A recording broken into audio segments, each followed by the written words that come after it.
Aujourd'hui, la difficulté que nous avons un État central qui, naturellement, est en responsabilité sur certaines compétences et déroule des politiques publiques régaliennes, mais qui n'a pas forcément les moyens de les mettre en œuvre sur le territoire. Moi, ce que je dis, c'est qu'à partir du moment où on n'a pas les moyens, on est obligé de partager la gouvernance, la méthode et les ressources. On a évité l'explosion complète de la pauvreté avec la crise sanitaire. Ça, c'est l'effet du quoi qu'il en coûte. Les pouvoirs publics ont fait ce qu'il fallait pour ça, il faut le saluer. Mais ce que nos associations constatent, comme les élus, c'est un enracinement de la pauvreté. On doit pouvoir mettre les moyens pour que la pauvreté ne soit pas transmissible systématiquement de génération en génération.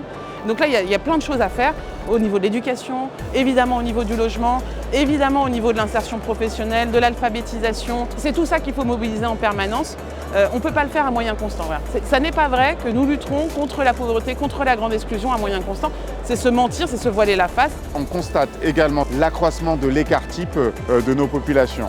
Et tout notre enjeu, c'est comment on fait commune, comment on fait vivre ensemble l'ensemble de ces populations, comment on crée de la complémentarité dans nos politiques publiques, comment on additionne nos ressources humaines et budgétaires.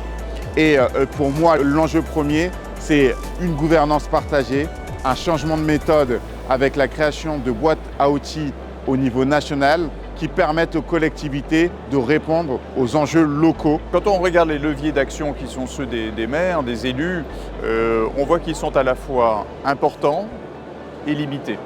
Limités parce que le plus souvent ce sont des politiques d'État, je pense à l'hébergement d'urgence ou à la politique migratoire. Comment on arrive à les co-construire ensemble et à donner un mandat et une confiance aux élus locaux pour porter cet intérêt général et les mettre en œuvre dans le respect des besoins et des spécificités de chacun de nos territoires. Moi, je veux saluer l'action des élus dans les villes, notamment à travers les CCAS. On peut citer également les cantines scolaires, qui sont évidemment un élément tout à fait essentiel pour les familles en pauvreté, en précarité, pour leurs enfants, en termes d'hébergement, alors même que c'est une responsabilité première de l'État. Et puis je dirais surtout cette capacité d'un grand nombre d'élus à travailler avec le monde associatif. Parce qu'encore une fois, nous sommes dans les mêmes réalités, sur les mêmes lieux de vie et d'action. Les collectivités locales n'ont pas la question de l'hébergement d'urgence à la main, c'est une compétence de l'État.